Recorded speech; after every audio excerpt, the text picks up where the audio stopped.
And as soon as you go offline, it's double trouble. You've given up the really grippy stuff. Now you're on the loose, gravelly stuff and generally the dirty part of the track. Now you're carrying too much speed, and you're almost certain to make it as far as the wall. The way it's looking at the moment in terms of a few of these corners, get it wrong, and you just can't help but slide into the wall. As I say, double trouble if you're offline. And talking of double trouble and sliding into the wall, Esteban Ocon cost himself all but 3 laps in FP3. His Alpine hitting the wall between turns 13 and 14, and the double trouble for him is that his chassis is cracked and he won't take any part in qualifying. No, that's the trouble in terms of if you hit the wall and there's no protection against that wall, the carbon chassis are very strong indeed, but they will crack if you start putting lateral loads into them from the wheels and the suspension. And of course, without normal service roads of an established track, for example, like Silverstone or some of the new purpose-built venues, it wasn't that easy to get the Alpine back to the pits for them to start the work. And when they got back to the pits, they found the crack and realised that they could not change the chassis in time. So Esteban Ocon, who was knocked out in Q1 at Imola for the first time since Austria 2021, is not going to take part and goes out in Q1 here. If you're new to Formula One, then we'll just explain briefly the rules for qualifying. We take the slowest 5 cars at the end of the first 18 minutes and wave goodbye to them, and then the slowest 5 cars at the end of the next session, Q2, and wave goodbye to those, and the 10 that are left do their battle for pole. And it is a battle that might contain more than just the Ferrari and the Red Bull based on what we've seen so far. Of that I have no doubt, and I also have no doubt there'll be some surprises there. Mick Schumacher popping his car well inside the top 10 at the end of free practice 3 this morning. It's whoever gets the great lap together, gets it over the line in one piece. I think we could be in for a few shocks as we drop those 5 drivers out of each part of qualifying, as you mentioned. Let us see. 10 seconds to go until the green light. So, Ted Kravitz, time to go down to you in the pits. Good afternoon. Hello, Crofty. Hello, Martin. Hello, everybody. Yes, I sense a lot of nervous Formula One drivers, and that can sometimes be a good thing, having to shut out all the adulation, all the attention, all the celebs and personalities in the packed paddock. I've never seen it busier in Formula One, and they just have to get in their cars and concentrate, because that's what's going to be needed around this very, very difficult technical track. None of the big runners out yet. I'm just looking down the pit lane to McLaren, to Ferrari, to Red Bull Racing and Mercedes. Just people to look out for who might be in a little bit of trouble coming into this session. Nicholas Latifi, he's been struggling all weekend in his Williams. Zhou Guanyu in the Alfa Romeo Sauber. Esteban Ocon, of course, we know about, will not be competing. And if you look at FP3, George Russell and Lewis Hamilton, we're all the way down there. Mercedes don't expect them to be out in Q1. Minimum for them is to get into Q3 and probably Q3 as well. But we've seen Charles Leclerc out, and now we've got Lando Norris coming out on what looks like, Crofty, he's wearing a basketball on his head. I'll let you explain. Lando Norris is one of many drivers to come up with a tribute helmet for the Miami Grand Prix. I like Lando Norris's basketball-inspired helmet. You actually just want to go and take it and try a three-pointer from distance. It looks like the real thing. It does look like the real thing. It looks extremely heavy, I must say. I'm sure it's not, otherwise his head would fall off his shoulders with all the lateral G-forces going on. Of course, we're only going to have to lose 4 drivers out of Q1, given that Esteban Ocon will not be taking part on this occasion, as they're looking then for brake warm-up, tyre warm-up, get the pressures and temperatures right. And that's on all 4 wheels across both axles, where you really got to prepare the car properly. That's like Miami Drift from Kevin Magnussen going through there. Why is it, Martin Brundle, with the track temperatures of 53 degrees, we're seeing 2 Hasses out there looking to try and warm up their tyres? They're the only cold things here, apart from, well, the odd refreshment in some of the corporate hospitality. Well, because the surface of the tyre runs around 100 degrees Celsius. And so that's where it works. It sort of melts, basically, the surface of the slick tyre. You only need tread on your tyre, and it goes for your road tyre as well, when you need to clear water. When you want maximum grip, and it doesn't work with bull tyres, I must say, on the road.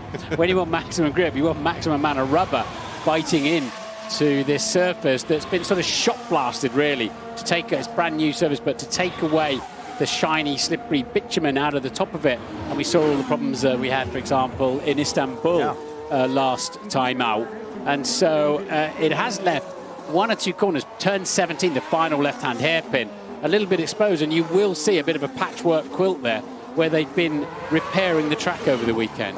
Love this part of the track where it rises up and then dives underneath the flyover. It's a fiddly, scruffy, horrible corner or series of corners for the drivers, but it's a real challenge for them, and it wouldn't surprise me at all to see one or two cars clipping the wall, hitting the wall for the rest of this weekend. Or clipping the curbs. Those curbs, you may have seen me going around with Sebastian Vettel in an Aston Martin.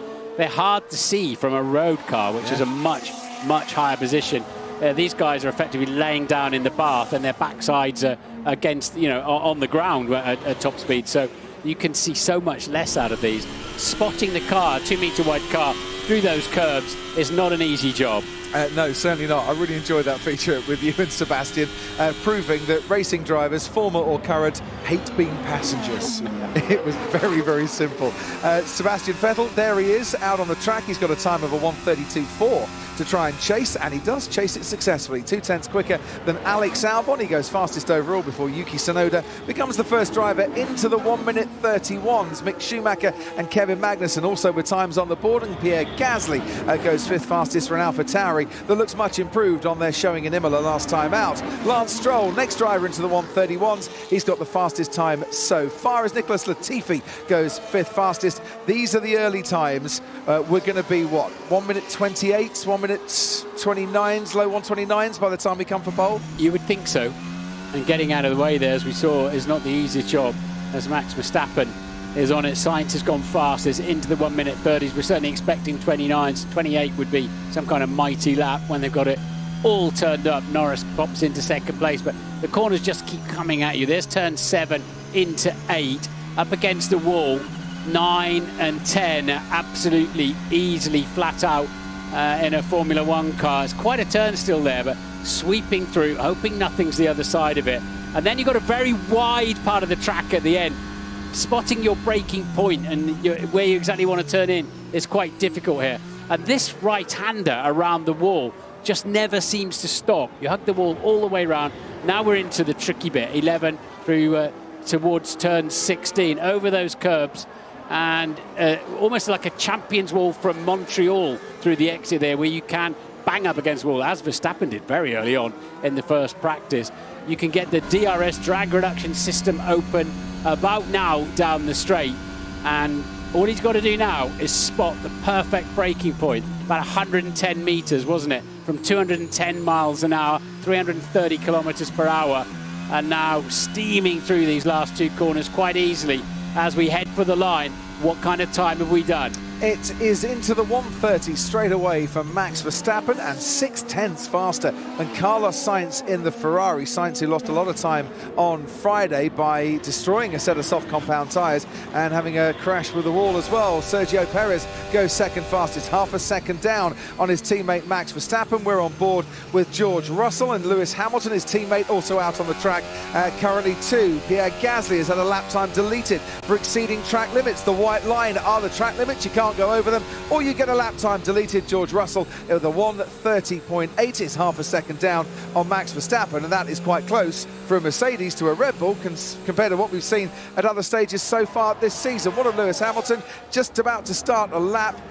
Yes, because he backed off on his previous lap, didn't feel that his tyres were in the working window. Maybe had a bit of traffic as well, so that's good to see the Mercedes back somewhere in the ballpark, and that's a second faster than they went this morning. So confirming whatever setup changes they did, they've reversed, and they've now got qualifying fuel loads in, and they're back in sort of top 10 zone, aren't they? Worth pointing out that it is a scorching hot day here, and we are all grateful for a bit of cooling breeze. As Lewis Hamilton gets a little bit squirrely there, and that cooling breeze is blowing the cars down the main straight into turn 1. It's a bit of a headwind in other parts of the track, but you've got a bit of a tailwind where Lewis is now, I think, too. The problem for Lewis with that slide effectively through turns 9 and 10, as it's a 1.4 kilometre straight, you lose time all the way to the next braking point. You never quite recover the speed trace when you have a big moment like that leading onto a straight. Hamilton then through the slow corners from 13 to 16, and here's the last of the big straights underneath the trees, which run parallel with the waterway here and apparently attract iguanas, and they've got marshals with those trees making sure that there's no lizards flying down onto the track. They weigh up to 10 kilograms apparently, so you wouldn't want one dropping on your head, and nor would you want it for the iguana.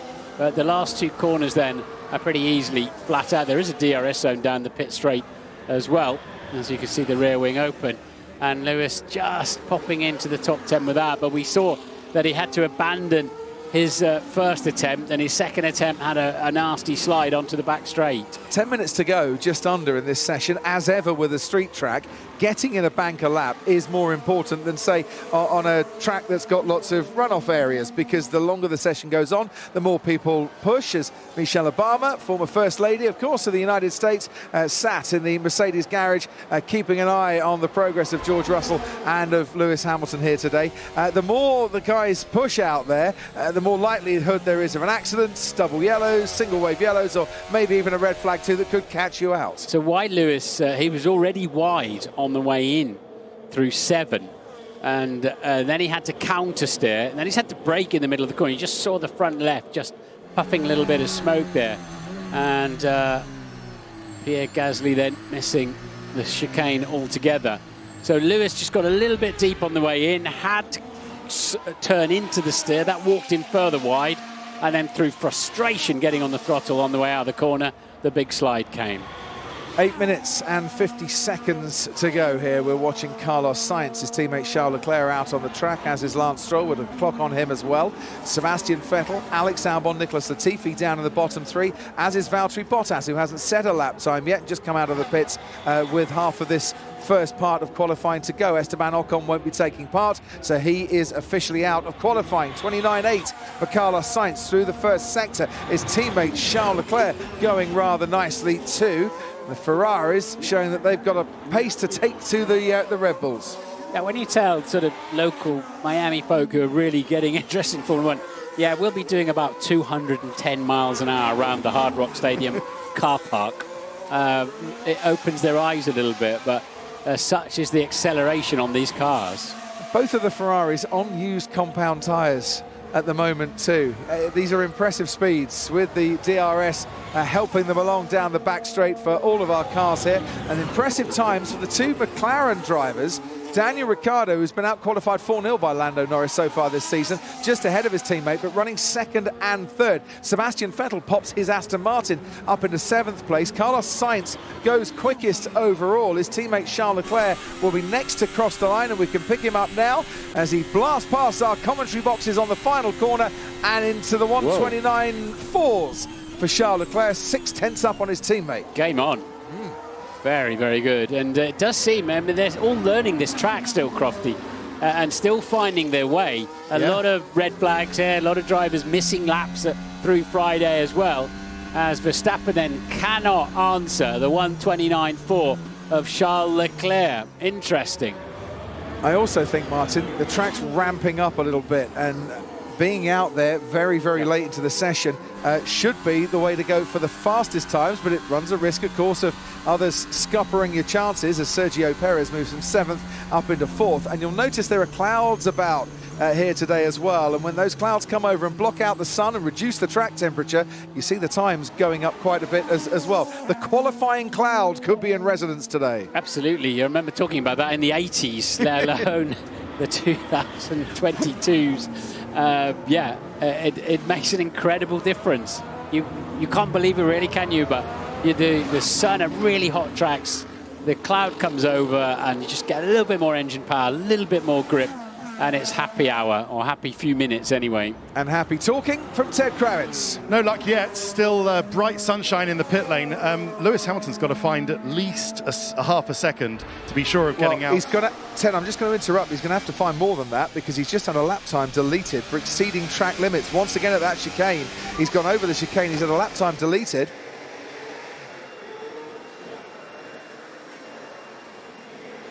as Alonso brushes the wall, although just getting that lap time up now, that's not his best time so far. It was the 1:39 that was deleted, I think. Yeah, so he needs, he needs about a 1:31 straight to be sure of getting out of this session. Mick Schumacher has got a 1:31.0. That would be enough. He's just come into the pits, as is Kevin Magnussen. So a better showing from Haas F1 than we have seen up to this point in the weekend. But George Russell, a 30.8. That should be enough, but I anticipate he and everybody else will go again. And Hamilton, of course, knocked out in Q1 in Jeddah this season, only got out of Q1 in Imola by about 4 thousandths of a second. Yeah, Lewis needs a nice clean nab, and of course what that does is put him out of kilter really for the rest of qualifying if he needs another set of tyres. He's done a personal best middle sector on this lap, as we can see, but it just puts you off balance a little bit if you can't get the banker lap in, as you call it, Crofty, and get ready for Q2. And he's going in the pit, so he will then take another set of tyres. He's in a hurry to get through there. Yeah. And get back out. Will they have to put any fuel in it? Because you can only fuel at 0.8 of a litre per second in the garage. So they're just putting tyres on. He has got enough fuel in the car and send it. But this is what I was talking about in terms of he really didn't want to be using that set of soft tyres now, and the left rear looked like it was still on holiday. His quickest 3 sectors combined, his best 3 sectors in FP2 would have made him quickest in the session had he run them during the course of 1 lap. But Hamilton not finding pace out there at the moment, and only by 17 hundredths of a second. He's the wrong side of the elimination zone line. Alex Albon has set a personal best through the first sector as he tries to move himself up the order as well. And while Charles Leclerc and Max Verstappen and Carlos Sainz, Sergio Perez might be sitting rather pretty in the top 4, things can change quite drastically in the next 3 minutes 45 seconds. And Albon, as you saw on the screen, maybe a tenth and a half up on the cut-off time is what that's telling you, because all that matters now is the cut-off time. As soon as we go through to Q2, none of these lap times will matter. We start over. The Williams looked a bit of a handful through the slower corners. Let's see if that gets him. It does, just 14th out of the 15 that will get through so far. Here comes Pierre Gasly getting a little bit of a tow down the back straight from Charles Leclerc as he barrels into that hairpin at turn 17. It's a bit of a headwind there to help the cars stop and give them a bit more downforce as they squeeze on the brakes. Gasly goes up into 8th fastest, not a bad lap at all. His teammate Yuki Tsunoda takes himself out of trouble and goes 5th fastest as the Ferrari locks up going into turn 1, and that was Charles Leclerc. Yeah, Leclerc getting way too late on the brakes into turn 1 and make a mess of those tyres. George Russell goes into the top 6 as he leaps himself out of trouble. Kevin Magnussen will be next to cross the line. 13th fastest for Kevin Magnussen, who the last time he came to Miami was on holiday with his family back in March. He got a phone call from Gunther Steiner, the Haas team boss, who said, yeah, come back again, we need you to drive the car. So it's got happy memories, this place, for him. Lewis Hamilton is then out on track. We'll have plenty of time for just the 1 flying lap then. He'll get 1 flying lap in, will Lewis? No, he might just. There's so much traffic ahead of him, though. So much traffic on this lap for Lewis Hamilton. He's got about 12 chicanes to try and navigate, Lewis Hamilton. You were talking about him being out of kilter, and he very much is, with a lot of slow-moving cars that he's trying to make his way through. It could not be a tougher challenge, as we can see 3 of the cars there that Hamilton has had to pass on what is a flying lap, whilst they're on out laps or slowing down laps. Yeah, the good thing is they don't want to get a penalty for blocking, so Lewis has navigated that lot and still done a personal best, and now he's clear for the rest of the lap, so they can breathe. The Mercedes team can breathe a little bit on that, but he needs to spot. He will get another lap should he need it, but of course his battery won't be prepared for a qualifying attack. So it really is this one or not at all for Lewis Hamilton as he makes his way nicely, actually, as smooth as you can through that series of 3-4 corners. Now he can just rest a little bit and head down the back straight. It's a 29.9 and a 34.5 for him in the sector times. He was 0.45 underneath the target goal of getting in to Q3, but that's very much a moving goalpost. Certainly is at the moment, and it will put him round about where Daniel Ricciardo is if he can just keep this lap going for Lewis Hamilton, who's currently 18th fastest, and this will be his final flying lap in this Q1 session, and he goes 5th fastest, so he increased his speed just that little bit more. Top 5 for Hamilton, but can the rest chase him? Yeah, and of course he'll probably hope to use those tyres on the first run of Q2 and get something out of them and try and bring himself back on target with tyre availability. On board with Guan Yu Zhou. Zhou Guan Yu's had to bail out. He was on a flying lap, and that is why he's had to bail out of that flying lap, because they're all waiting to try and make a bit of space at the end of the lap, and they're all getting in his way. Bad traffic, last sector. Yeah, indeed. But what about Alonso? Alonso is out at the moment, and he is he's going through turn 9 at the moment. Fernando needs a great lap here if he's going to take any further part in this qualifying. Alex Albon is out of qualifying. Only 18th fastest for Alex Albon. The checkered flag is flying. Lando Norris currently 11th fastest. Kevin Magnussen's the one really at risk because he's 15th at the moment and about 3/100ths clear of Fernando Alonso, who's setting, as you can see on the clock there with the green sector, he's setting faster times. Here comes Lando Norris to cross the line. Doesn't improve on his time, stays 11th fastest. Is he going to be slightly in danger from those behind him? Fernando Alonso, we can pick up now. Max Verstappen also out on the road too, and Lance Stroll goes 6th fastest for Aston Martin. His teammate Sebastian Vettel, who's out on the track and currently setting a personal best in the middle sector, only 14th fastest as it stands. Alonso tentative, wasn't he, coming out of turn 16 and 17, round the final corner he goes 6th fastest, pushes Kevin Magnussen into the bottom 5. Magnussen out on the track but not setting best sector times. Vettel now puts himself out of danger. Bottas, the driver at risk in the Alfa Romeo. Bottas has not got a chance for another lap. He's taken the checkered flag. Nicholas Latifi would love to get out of Q1. He's not going to make it this time around. Slowest driver on the track for the Canadian driver in his first Q1 session here in Miami.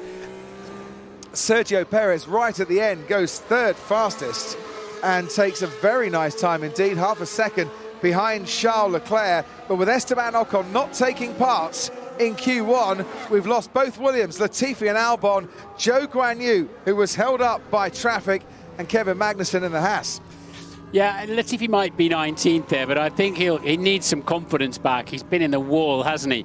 So much, and he's been struggling around here, but at least he qualified within 1/10 of a second of Alex Albon, who's in great form. So I think Nicholas Latifi, strangely enough, will take a bit of confidence from that qualifying session. So for the US Haas team, Mick Schumacher gets through to Q2. That's good news for them. Kevin Magnussen out in Q1 for the 2nd time in the last 3 races. Charles Leclerc, fastest driver overall. We return soon for Q2.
the wheel.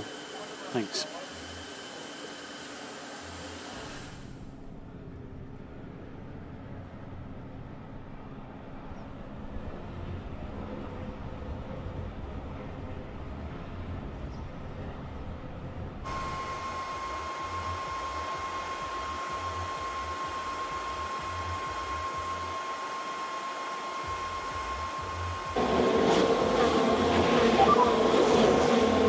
So many cars block me in the last sector. We need to report, man. It's dangerous on the flying lap. Traffic is a problem in Miami, whether you're heading downtown or whether you're here trying to make your way around the Hard Rock Stadium. Christian Horner, the Red Bull team boss, is with us on the pit wall this weekend. Traffic issues, and your man Sergio Perez very much involved in that, Christian. How did you see it towards the end of that Q1 session?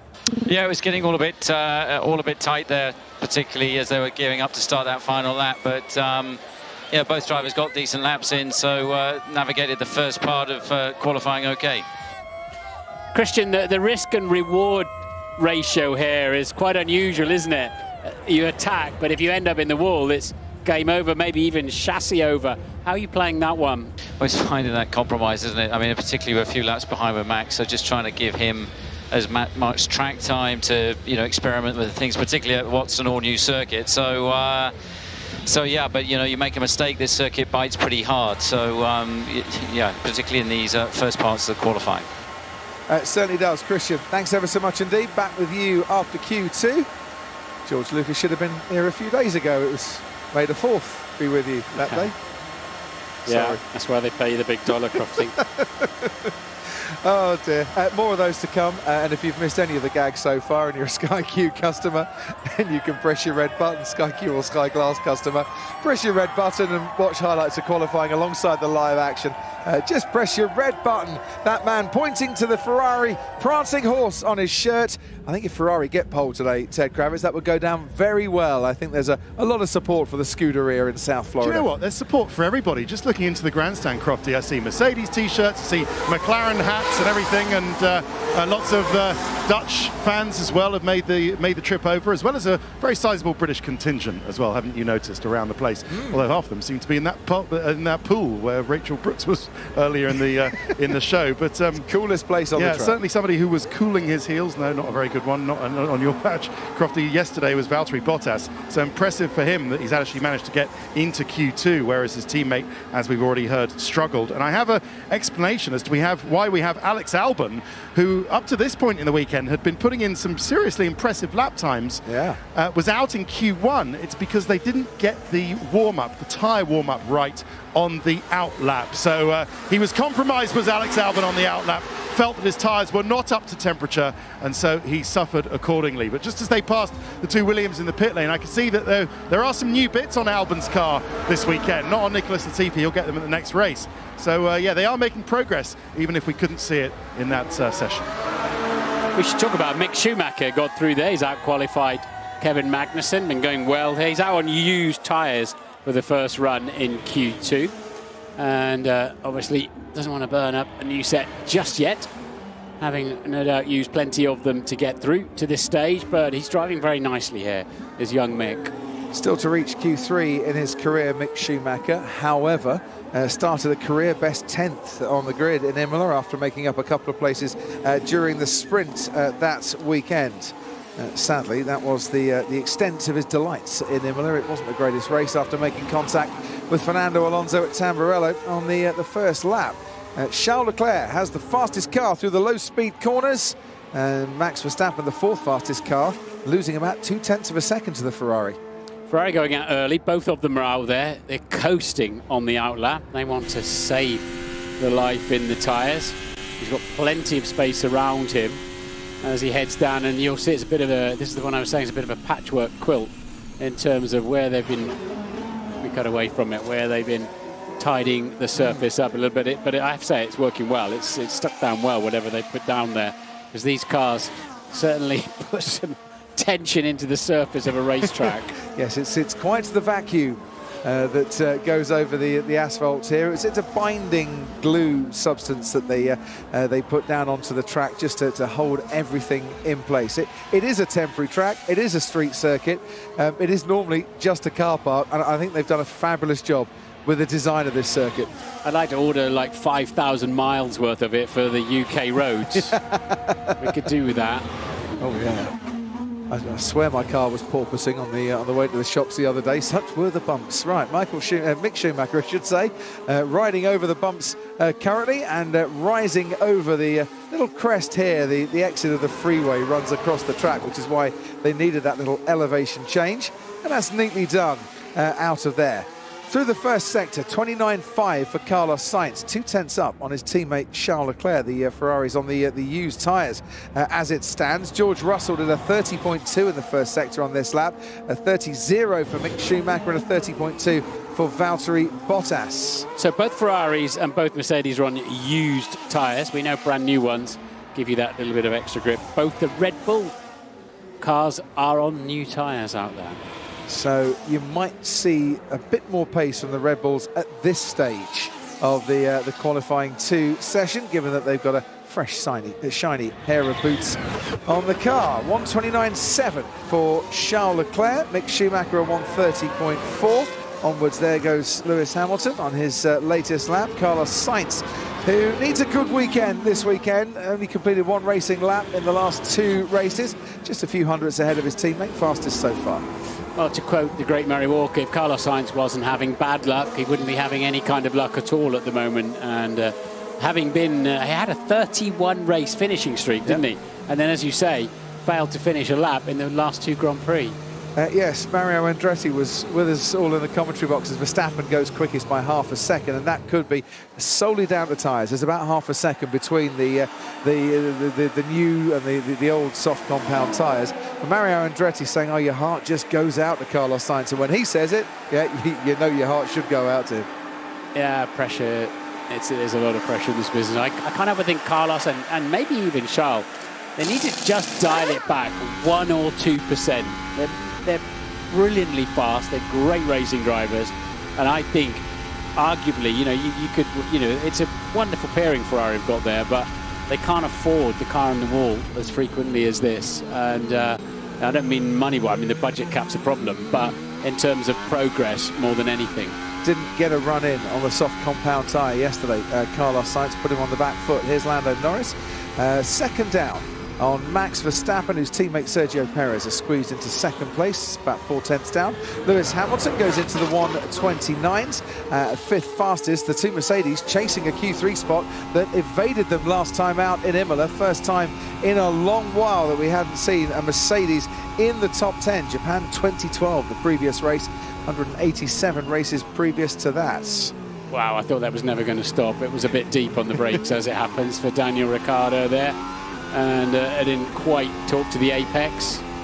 A little bit distracted on the way in with the traffic, and goes P9. With his Ace Ventura Pet Detective tribute helmet for the weekends. For Daniel Ricciardo, Zach Brown, the CEO of McLaren Racing, he said that this was a race that would generate the excitement of a Super Bowl. Well, we are here at a venue that's hosted 6 of them in the past, including in 2007 when Prince did the halftime show, best halftime show ever. Yuki Tsunoda, can he get himself into Q3? His first time on the boards, a 1:30.4, and he's set a couple of personal bests during the course of this, and improves by a couple of tenths of a second. Young Yuki Tsunoda, who's sounding a tad agitated in FP1, but has cooled down a bit now, and his teammate Pierre Gasly just goes a tenth ahead of him. The AlphaTauri is running 6th and 7th as we go on board with Lance Stroll. We do. Just wondering what Russell's up to. Russell's out and about to start a lap. That's a lovely line through there. There is the extra tarmac I was telling you about, and the final 2 corners. If you sat in the car, you'd be terrified, but actually for a Formula 1 driver, nothing's going on really. Just a question of the shortest route to the line, and he goes into the top 10, but again, a moving goalpost. Started his racing career in Florida, did Lance Stroll in the Florida Winter Series back in 2014. Nicholas Latifi was running alongside him that series. A young man called Max Verstappen was also in that series too. Wonder what happened to him. It was his first car races, wasn't it? It was. If I remember, for Max. It was the year that Stroll went on to win Italian F4. Latifi had been in some of the F3 categories by that stage, and Verstappen was just setting out and showing the world what he could do. Around about 8 years later, as Bottas goes 7th fastest, Verstappen has a world title to his name, 22 wins, 14 poles, and 144 starts so far in Formula One to his name. So Russell, Ricciardo, Vettel, Schumacher and Stroll in the elimination zone as it stands currently. In the Alfa Romeo garage, they have their man Valtteri Bottas down in 7th. No time set yet for George Russell. So if he's going for a lap here, Martin Brundle, why don't you talk us around the track? So that's his outlap is done. Very late turn in for the apex. Had a couple of stabs at getting the nose into the corner. This is just outrageously fast. The car bouncing off that bump there quite badly, actually. And now he goes into that long left at 6. Oh dear. Back end of the car's not sticking. George is struggling at 6, 7 and 8, and he's given up on it. He needs to recharge the battery and go again twice in about 4 corners. He had to collect the car up, and he had to coax it so hard into the first corner as well. So that Mercedes not working well, and still no time on the board then. Pressure's on for George Russell. 6 minutes and 25 seconds to go, and this rather focuses the minds. Yeah, it reacted so bad. Bouncing. So badly off the bumps. Yeah, and there's George Russell's boss, Toto Wolff, and his reaction to not what you wanted, 165 miles an hour bouncing around. No, it's, I mean, he reacted well to scoop it up. There's nothing you can do if your car's fully loaded and you're fully lit on the throttle. Let's head down to Ted Kravitz. Pierre Gasly has done a classic Pierre Gasly, hasn't he, Crofty? Nothing spectacular all weekend, and then bang, Q2, he's in P6 in the AlphaTauri. So a good lap from him. He's just come into the pits in front of me. I'm kind of expecting to see Sebastian Vettel in and Daniel Ricciardo. Let's see what Vettel can do. But Ricciardo, I can tell you, had a compromised lap just then. He had a rejected downshift. He went for it too early. It was more than the computer would allow, and then that lost him a bit of time. That explains his deficit to his teammate Lando Norris, who's around top 10. Ricciardo P14 at the moment. And just as we headed down to Ted, Charles Leclerc popped up with the fastest time of the session so far. Only 700ths between him and Max Verstappen. Yeah, but Sainz had a difficult lap. All he did was a 30.1. So he lost a second somewhere, did Carlos Sainz, on that lap. It's not what he needed to, on that particular lap. A little bit. She'll be all right, I reckon. Yeah, it'll be all right. Keeping fingers crossed that he is.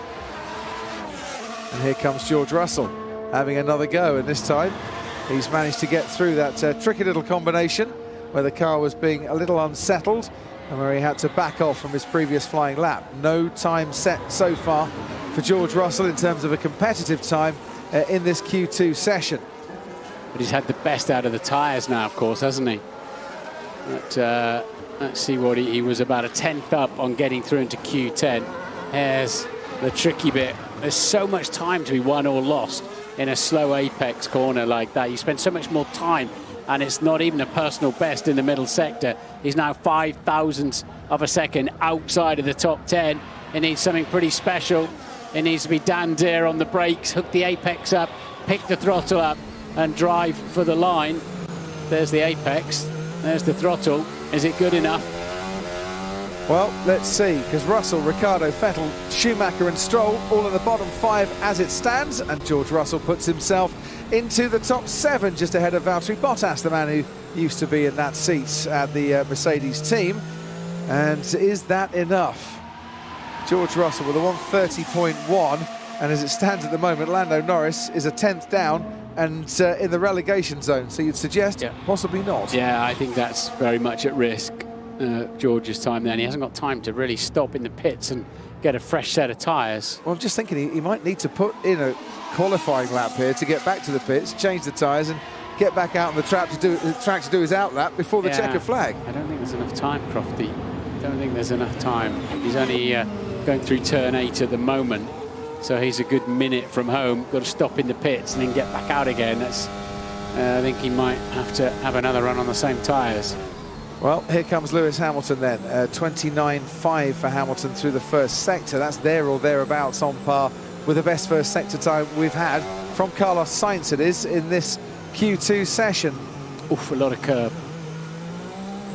Yes, we're used to seeing the Mercedes drivers' heads bounce up and down.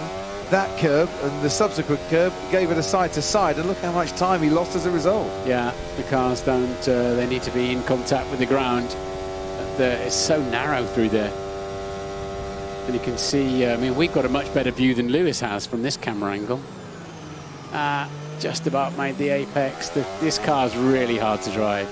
You can see them just slightly uncertain of what it's going to do next. So Hamilton crosses the line, stays 5th fastest. I dare say he should be okay, and into Q3 with that time of a 1:29.7. His teammate George Russell might just be living on his nerves a little bit more. 2 minutes to go.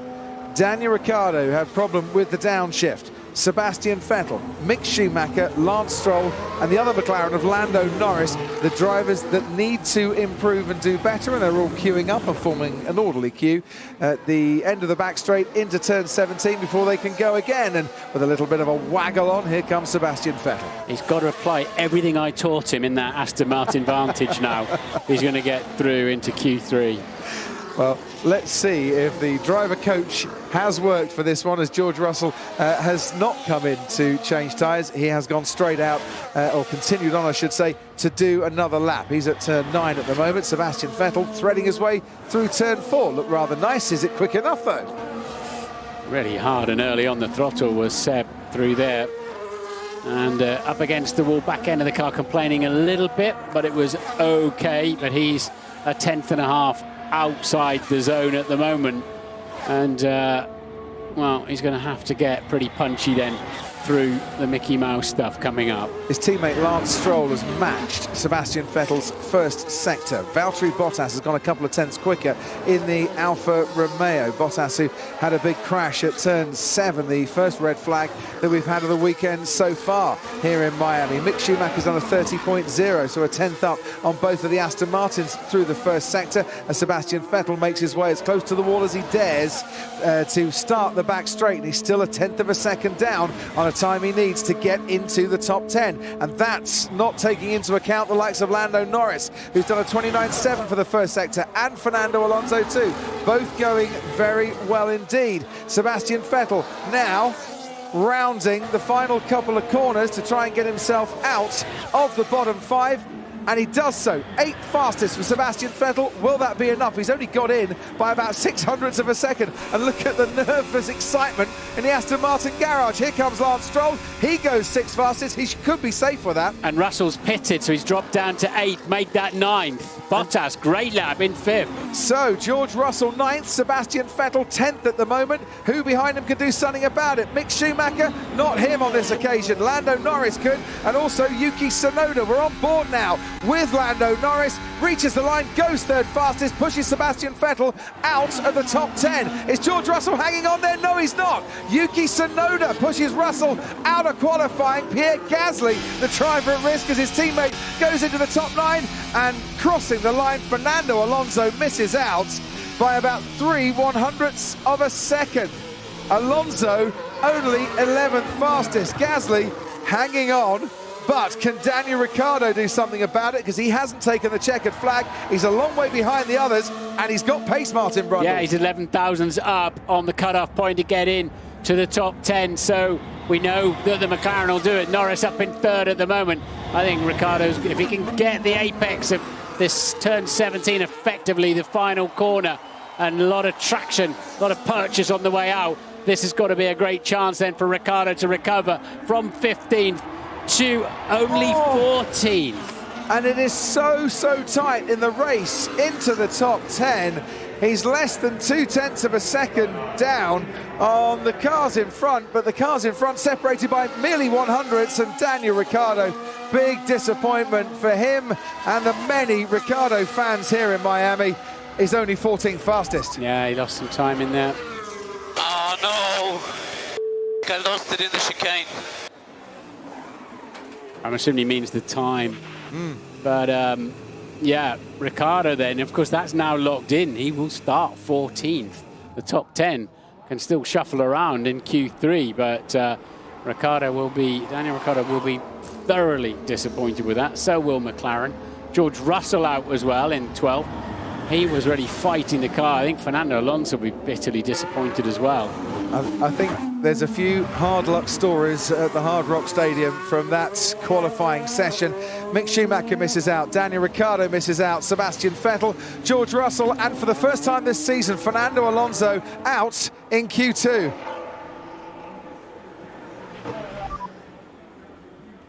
We are through. Yeah, baby.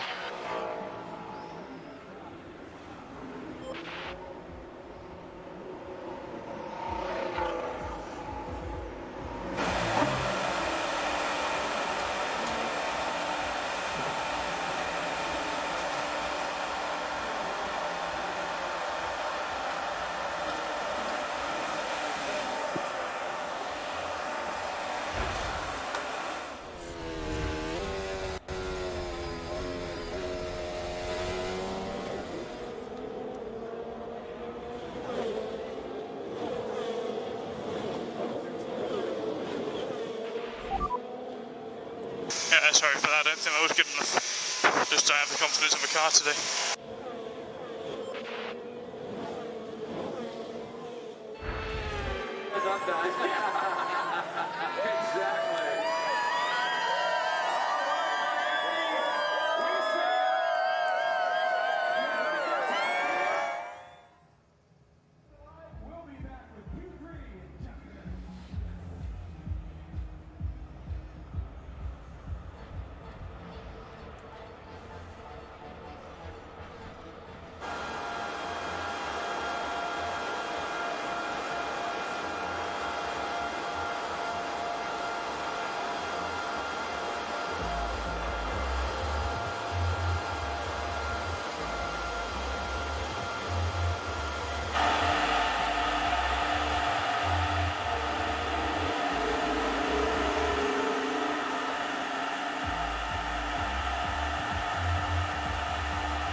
Sorry for that. I don't think that was good enough. Just don't have the confidence of the car today.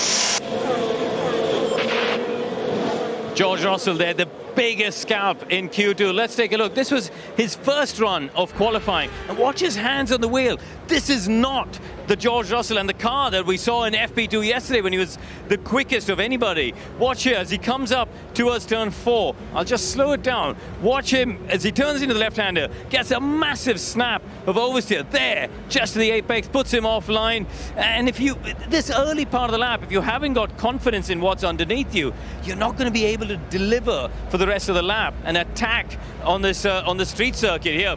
Here he's going down the straight. Watch the bouncing a little bit more than yesterday. This is his second run, so this is the middle sector of the lap. Again, watch his hands through this long corner. I'll go back here because it's worth just picking it up as he turns through the right-hander 12 there, just seesawing at the wheel. And all that's doing is just bleeding lap time. It's bleeding speed that he's not able to carry into this next bit of the chicane. Just a bit of a scrappy run. He's tentative on the way in, not attacking the entry into 16 as well. Just a little bit cautious, picking up the power. Then there's a bit of traffic up ahead of him there in the final part. So, yeah, really unfortunate for him. Let's take a little look at Sebastian Vettel as well. So this was Sebastian in the middle sector here, coming into the chicane, and he just sort of misjudged the entry a little bit, I think. If you go back and just watch him on the way in, little bit too late turning into it, nearly misses that curb. You see most other people running across that there, and basically that chunked away a whole bunch of lap time. We heard him on the radio as well saying he had a bad run of the chicane. So, yeah, those were the two big ones in Q2. And his driver coach was not impressed. Thank you very much indeed, Karun Chandok. George Russell walks towards the media pen then. He'll be conducting a few interviews in a moment. One of 5 drivers we lost in Q2. Ted Kravitz has more news from down in the pit lane. And this one concerns a little bit of a spat between two friends, Spanish friends, Fernando Alonso and what used to be his protege, Carlos Sainz. And Alonso feels that Sainz impeded him. He's been on the radio to his Alpine team, asking them to push the matter with the stewards, saying that Sainz's lap time cannot be allowed to be accepted, and that Alonso should get some sort of justice for it. It was too late, of course, because Alonso was out by the smallest of margins, Crofty. I believe it was 0.04 of a second out of Alonso getting into this final qualifying session. Less than, yeah, whereas Carlos Sainz safely through. So Fernando not happy about it, and it is under investigation with the stewards, Sainz impeding Alonso. Well, it was until they decided no further investigation was necessary. The driver steward this weekend, by the way, Danny Sullivan, who, as well as being a fine former driver, also once appeared in an episode of Miami Vice as well. Thank you, Adam Cooper, for telling me that one, who also said Mick Jagger was originally the man destined for that part. The things you learn in the pit lane here. And if you haven't been with us to learn anything from Q1 and Q2, well, press your red button, and Sky Glass and Sky Q customers can watch the highlights of the first 2 sessions alongside the live action. Martin. Yeah, Eddie Irvine was in Miami Vice as well, wasn't he, if I remember? But Danny Sullivan, spin and win, Indy 500 winner as well, and thoroughly nice man. I wanted to be in Miami Vice, but apparently Crockett and Tubby was not the 2 characters' names. I'd just be in Vice, I think. Grip. Who's got the Vice grip on pole today, do you reckon? Who's the one out there that you'd be fearing the most, Martin Brundle, were your driver coaching experiences with Sebastian Vettel to lead you to qualify today? It's going to be very close between Leclerc and Verstappen by this looks of it. If Sainz hooks up his absolute potential, he's a contender as well. You know, Sergio Perez, wise old hand that he is in there somewhere.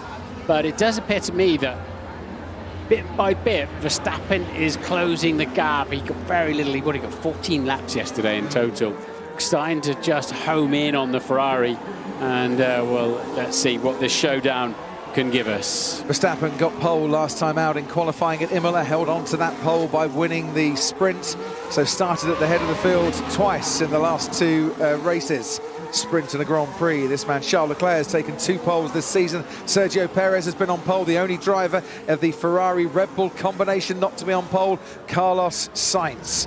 In qualifying 3, Valtteri Bottas has made it for Alfa Romeo. Lewis Hamilton, 4 previous poles in the United States of America, back in Q3 again. Lance Stroll, great effort in the Aston Martin to put himself in Q3 ahead of Yuki Tsunoda and Pierre Gasly, both AlphaTauris, making it into the final 10. And all 10 drivers out on the track as we watch Charles Leclerc then, championship leader Charles Leclerc, setting off on his first flying lap of this Q3 session. Right behind him is teammate Carlos Sainz, but if you want to take us through this lap, Martin, you've got another 3 miles to go. I do.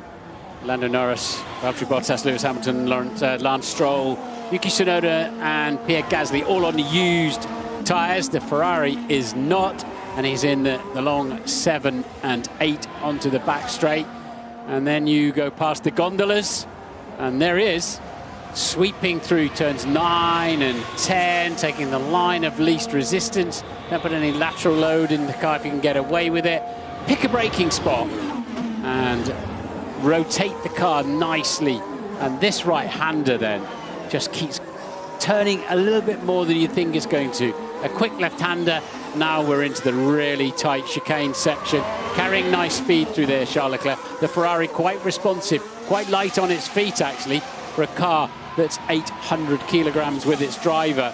And now through the middle of the straight just widens up like this, like somebody switches the lights on or the sunshine comes through the window.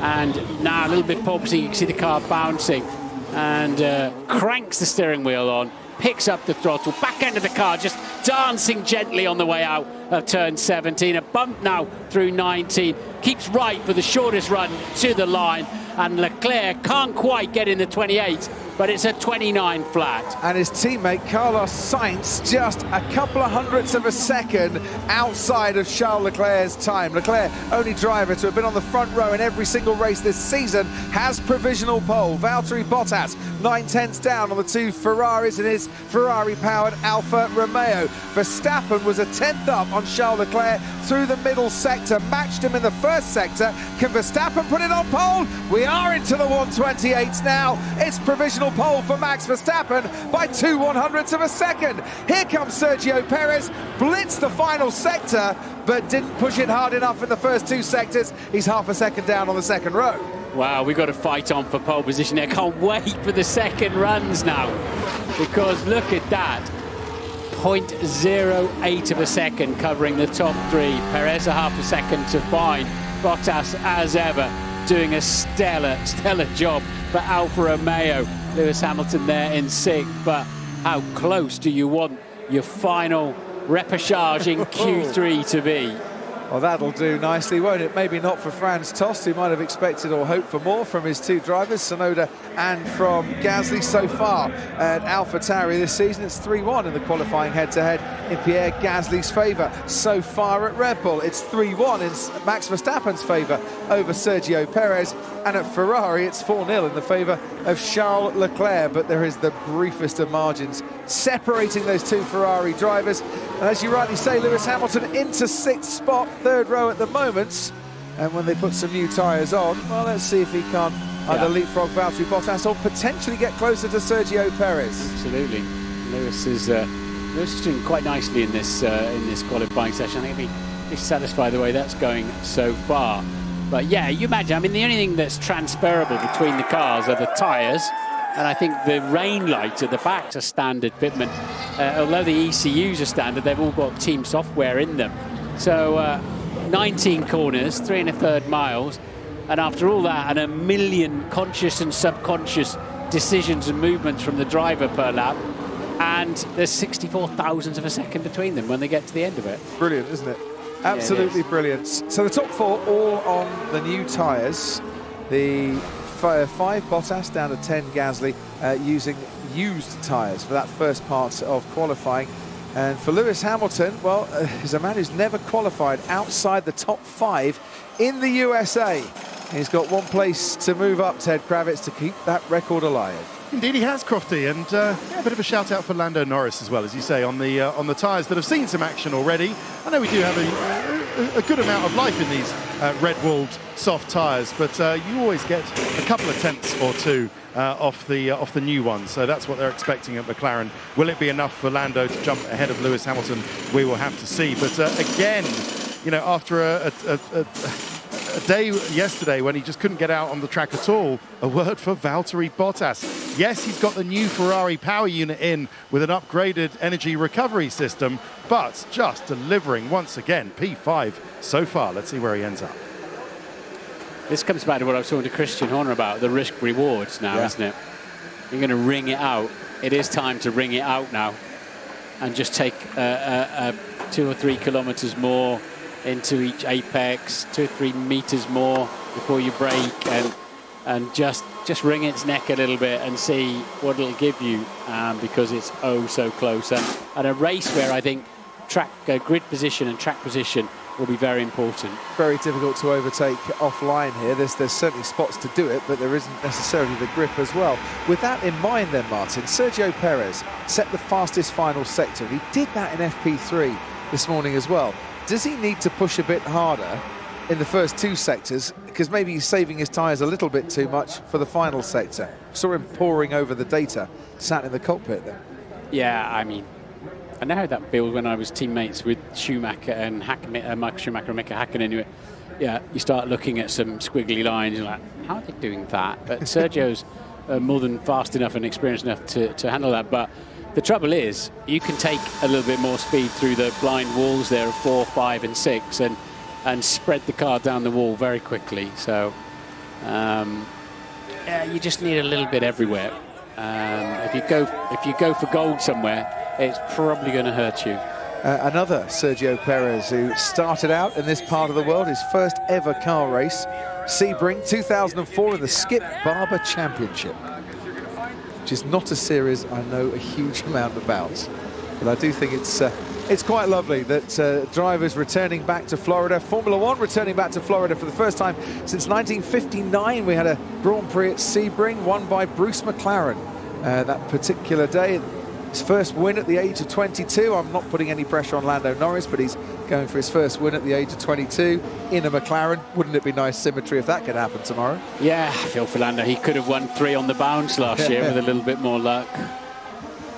And it's luck that you might need if others are pushing and yellow flags and double waved yellows are going to be out in force in the next 2 minutes and 20 seconds. So they've sent Lance Stroll out ahead of Charles Leclerc.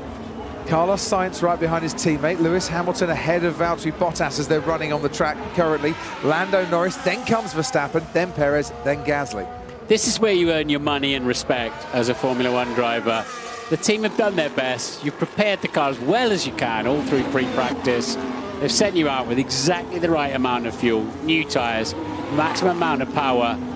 Over to you. There's nothing more they can do.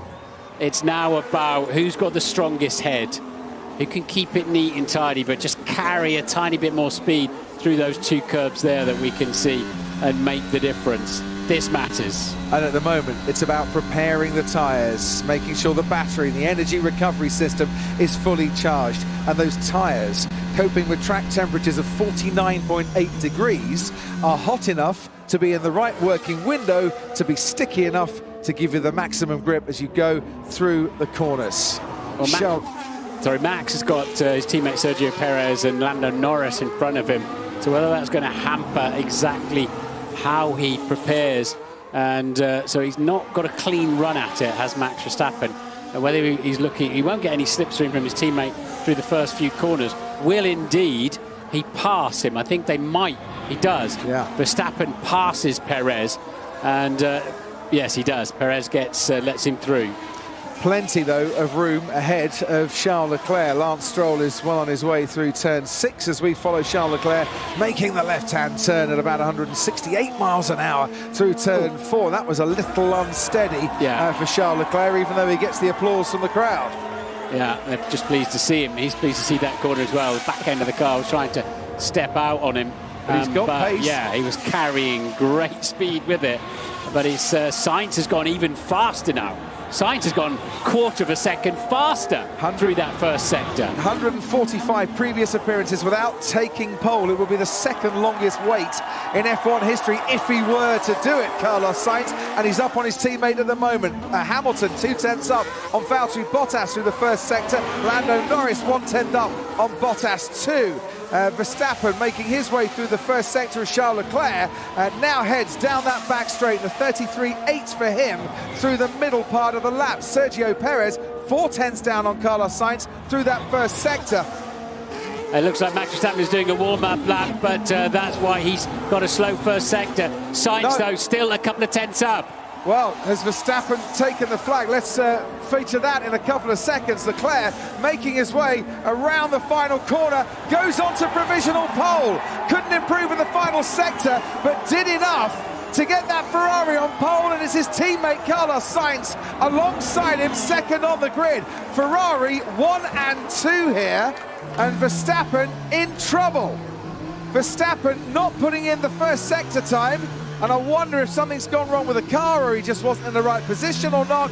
We'll focus on that in a couple of moments. Bottas, 4th fastest. Lando Norris goes 7th fastest. Lewis Hamilton, 6 on the grids. Sergio Perez will start 5th. No, he won't. He'll start 4th on the grid, Sergio Perez, as he moves ahead then of Valtteri Bottas. Stroll is 10th because Gasly goes into 7th place. And what has happened to Max Verstappen in this qualifying session? Nothing wrong with the car, I'm told by Red Bull, but Verstappen is just cruising and he'll start 3rd. He didn't take to the pit lane there, so he hasn't taken the flag yet. He's about to take the flag as Max Verstappen, but very slowly. He won't be able to do a hot lap. It's looking good. So P1. Let's go. Come on. Good. The lap wasn't great, but it's enough, so cannot complain. Thanks, guys. Great car. On the team radio, Max Verstappen was complaining about oversteer in the car. There's no complaints from Charles Leclerc. But Verstappen just didn't get that final flying lap in. Yeah, he goes off the racetrack.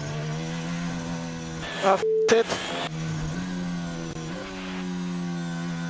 Got it out of shape in 6. So an error there. That's the pushing we were talking about, and it's cost him a front row start.